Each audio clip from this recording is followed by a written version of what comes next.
Hello साहब, तिवारी जी के यहाँ से बोल रहा हूँ। अच्छा बताइए। सीए आपके, उन्होंने मेरे को बताया था कि मैं आपको थोड़ा सा फोन करके इन्फॉर्म कर दूंगा। साहब, टाइम है आपके पास? करी तो बात ही थी तिवारी जी से मेरी, वो बता रहे थे टीडीएस वगैरह के नहीं, बारे में। टीडीएस का तो हो गया, टीडीएस का हो गया। मैं आपको सिर्फ इन्फॉर्म, अभी आपकी बुक देख रहा था मैं, तो तिवारी जी बता रहे थे सीए, वो कह रहे थे कि मैं थोड़ा सा आपको बता दूं, जी जी बताइए। क्योंकि वो ऐसा है ना, टैक्स वैक्स का फिर काम फिर लटक गया था सर। नहीं नहीं बताइए एक मुझे। सेकंड। 30% टैक्स ये तो पे कर दिया सर हमने आपका, ठीक है सर। अच्छा जी जी। 10% टीडीएस भी आपका, तिवारी जी ने कहा था टीडीएस।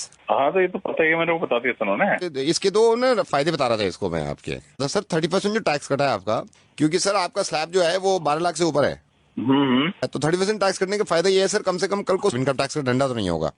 और जो सही है, ये 10% टीडीएस भी आपने इसलिए काटा कि कल को आपको कोई प्रॉब्लम ना हो, ठीक है। है ना। तो सर ये दो फायदे हो गए, मतलब इनकम टैक्स के डंडे से बच गए, दूसरा ये टीडीएस के भी डंडे से बच गए। क्या कहना चाह रहे हो?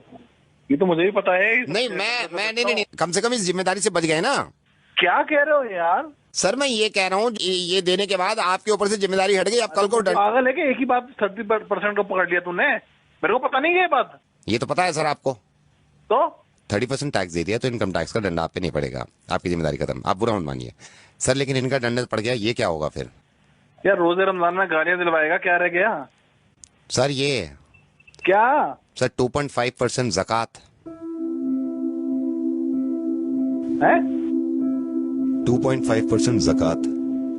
साहब मैं माजरत चाहूंगा कि रोजे में मैं आपको ज्यादा बुलवा रहा हूँ, लेकिन ये 30% टैक्स दे दिया आपने, जो कि बहुत अच्छी बात है, क्योंकि एक उसूल है हिंदुस्तान का कि आप अगर 12 लाख से ज्यादा कमाते हैं तो 30% टैक्स देंगे, और देने के बाद मुतमईन हो जाते हैं इस बात से कि अब कोई जिम्मेदारी आपकी नहीं है, ना ही किसी चीज की पेनल्टी पड़ेगी। टीडीएस दे देते हैं आप 10%, साहब 2.5%, 2.5%, वो भी आपकी इनकम पे नहीं, आपकी सेविंग पे, सिर्फ 2.5% ज़कात, जो कि आप नहीं देते हैं। आप बिल्कुल ये मत समझिएगा कि मैं इस चीज के लिए शर्मिंदा करना चाह रहा हूं आपको, मैं नाम तक नहीं बता रहा हूं भाई, मैं सिर्फ ये कहना चाह रहा हूं कि अगर आप इनकम टैक्स नहीं देंगे तो उससे जाती तौर पर किसी एक इंसान को परेशानी नहीं होगी, वो हमारे मुल्क की तरक्की के आड़े आता है। लेकिन अगर ज़कात नहीं देंगे, वो भी सिर्फ 2.5%, कोई ना कोई तो अल्लाह ताला ने आप में ये बात देखी होगी, सलाहियत देखी होगी कि ये एक ऐसा बंदा है मेरा जिसको मैं इतना दूं, इतना नवाजूं, और अल्लाह ताला को पूरी उम्मीद होगी देने से पहले कि ये इंशाल्लाह उस पैसे में से ज़कात निकालेगा और उन लोगों की मदद करेगा जो मुस्तहिक हैं, जो परेशान हैं, और खास तौर से इस महीने में, जिस महीने में ज्यादा से ज्यादा निकालना चाहिए। मैं माफी चाहूंगा सबसे पहले कि मैं इस तरह आपको फोन कर रहा हूँ, मैं रेडियो मिर्ची से नावेद बोल रहा हूँ असलम भाई, और इस बात की किना मत रखिएगा दिल में, वो आपसे मोहब्बत ही करते होंगे जिन्होंने ये बताया कि आप उन्हें प्लीज समझाइए कि वो ज़कात दिया करें, क्योंकि वो भी ये चाहते हैं कि आपकी आखिरत संभल जाए। फोन मत काटिएगा, मैं छोटी सी बात आपकी इस बच्चे की कराना चाहता हूँ। मैंने फोन पे इनको होल्ड पे रखा हुआ और ये बहुत देर से इंतजार कर रहा है। मैं रेहान, जरा फिर से बताना, तुम्हारी अम्मी ने आज रोजा रखा है? नहीं रखा। रेहान क्यों नहीं रखा रोजा उन्होंने? क्योंकि मेरी अम्मी बीमार है। तो तुम्हारे अब्बू क्यों नहीं इलाज कराते तुम्हारी अम्मी का, ताकि वो रोजे रख सकें? मेरे अब्बू के पास पैसे नहीं है। ये जो बच्चा है, इनकी वालदा को कैंसर है, इनकी वालदा रोजे यूं नहीं रख सकती क्योंकि ये बीमार हैं। बीमार इसलिए हैं क्योंकि ये इलाज नहीं करा सकती, इलाज ये इसलिए नहीं करा रही क्योंकि इनके पास पैसे नहीं है, पैसे इसलिए नहीं है इनके पास भाई क्योंकि हम ज़कात नहीं देते हैं। बहुत मुमकिन था ये, बहुत मुमकिन था ये कि हम हॉस्पिटल के बाहर अपनी वालदा के साथ बीमार पड़े होते और हम इंतजार कर रहे होते कि कोई ज़कात दे, और इनके वालिद यहां बैठे होते जहां पे आप हैं, और ये अगर ज़कात ना देते और हम तक ना पहुंचती तो कैसा लगता?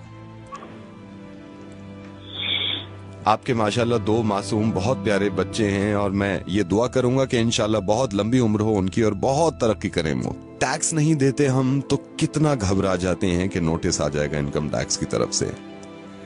ज़कात नहीं देते हम तो जिसकी माफी नहीं है और उस नोटिस का कोई बदल नहीं होगा।